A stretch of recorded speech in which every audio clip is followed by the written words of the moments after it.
Hello friends आमे कौन करवा आज आदर्श एंट्रेंस पाई जो परीक्षा दौचे तार है कौन करिया गोटे सेट्टे करिया मैथ सेट्टे ये देख तुम प्रश्न देती आ मध्य क्यों क्रमटी बड़ ताल क्यों क्रमटी बड़ आम जानापी कि प्रथम कौन कले मुझे देखली देख 2 व्यक्तक 5 1 व्यक्तक 3 3 व्यक्तक 7 ये लब आ हर कौन वियोगफल बाहर कली वियोगफल बाहर कला के ये देख 5 फेण 2 है 3 ये 3 रु 1 गला के 2 7 रु 3 गला के 4 ये जी वियोगफल बाहर ताको 3 को 2 सहित गुणली 6 तापर कौन कली 2 को 1 सहित गुणली 2 तापर कौन कली ये जो 4 है 4 को 3 सहित गुणली 12 ताले 3 तो 7 बड़ तापर ये है के 3 दुणे 6 2 व्यक्तक 5 तब 1 तो 7 से अनुसार आम देखले 1 व्यक्तक 3 ठारू बड़ किए 2 व्यक्तक 5 2 व्यक्तक 5 रु बड़ के 3 व्यक्तक 7 ना नहीं ताले एक क्रमटी देख कौटी अच्छी आमर बी अच्छी 1 तो 3 2 व्यक्तक 5 3 व्यक्तक 7 ताले 1 नंबर आंसरटा हूँ बी। अच्छा 2 नंबर देती 1 तो 7 1 तो 7 1 तो 7 आ रहा कौन करिया ना जोगफल निर्णय देख पिला माने सब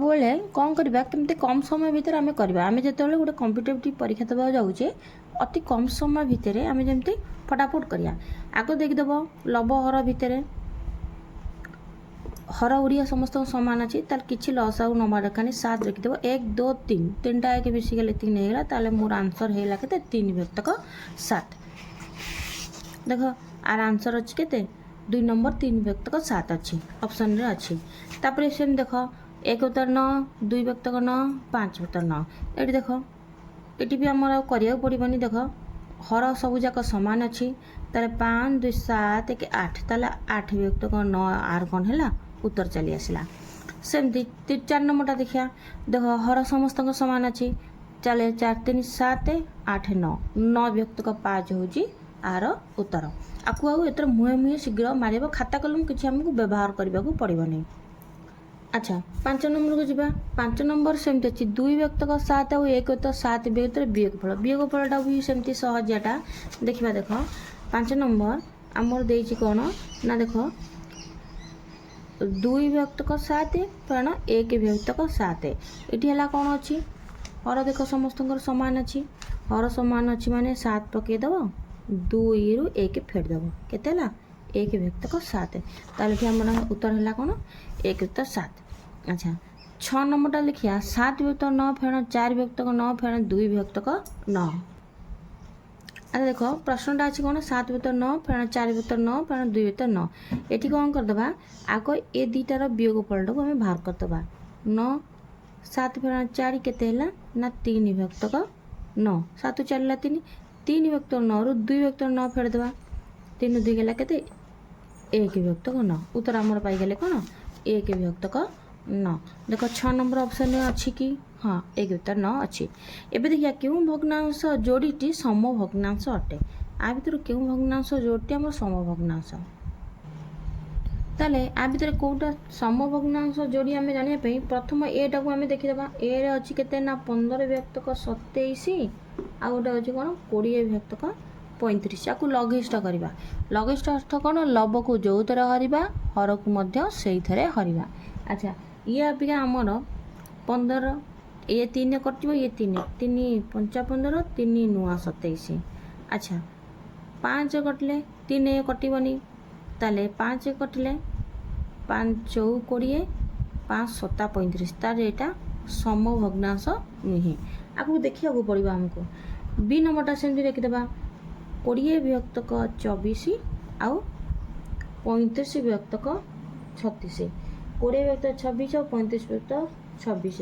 एकाथरे आम जदि कौन करदे 5 कटोनी 2 काटा पड़ो 2 कटिले के आमर 10 2 कटिले के आमर 12 पुणी ये कटिज के 2 5 10 एटा 2 के 2 16 12 आपको देखिया करदे आपको काटदे के हम आमर करदे कौन कह देख 35 और 36 दुईटा आग कौन से गोटे संख्या द्वारा कटो ना कम देख 5 कटो ये है कौन 2 कटो 6 3 9 ये 3 कटो କିନ୍ତୁ ଏ 5 କଟ ତେଣୁ ଗୋଟେ ସଂଖ୍ୟାରେ କଟିବନି ହେବନି ତେଣୁକରି ଇଏ ଏତିକି ରହିଲା। ତାପରେ ସିଟା ଆମେ ଦେଖିବା ସିଟାରେ ଅଛି କ'ଣ କହିଲ 18 ବିଭକ୍ତକ 24 ଓ 27 ବିଭକ୍ତକ 36 ଅଛି। 18 ବିଭକ୍ତକ 26 27 ବିଭକ୍ତ ଇଏ ଦେଖ 2 ଆଗ କାଟିଦେବା 2 କାଟିଲେ 2 9 18 2 କାଟିଲେ 12 2 24 3 କଟିଯିବ 3 3 9 3 4 12 ଏକାଥରେ 9 କାଟିଦିଅ 9 3 27 9 4 36 ଦେଖ ଏଠି 3 ବିଭକ୍ତକ 4 ସମାନେ 3 ବିଭକ୍ତକ 4 ତାହେଲେ ଆମର ଏଇଟା ଆସିଗଲା ଏଇଟା ହେଲା ସମଭଗ୍ନାଂଶ ଏ ଦୁଇଟା ଗଲା ଆମର କ'ଣ ସରି ତାହେଲେ ସି ଆନ୍ସରଟା ଆମର ଆସିଗଲା। ତାହେଲେ ଏବେ ଦେଖିବା କ'ଣ କହିଲ ଦେଖ ଏଠି ବି ହର ସମସ୍ତଙ୍କ ସମାନ ଅଛି ଆମେ ସହଜରେ ଆକୁ ବିୟୋଗ କରିପାରିବା। ପ୍ରଥମେ ଏ ଦୁଇଟା କରିଦେବା 15 ଫେଣ 10 କରିଦେଇ 17 କରିଦେବା କେତେ ହେଲା ସମାନେ 5 ବିଭକ୍ତକ 17 ତା ଦେହରୁ 4 ବିଭକ୍ତକ 17 ଫେରିଦେବା କେତେ ହେଲା 1 ବିଭକ୍ତକ 17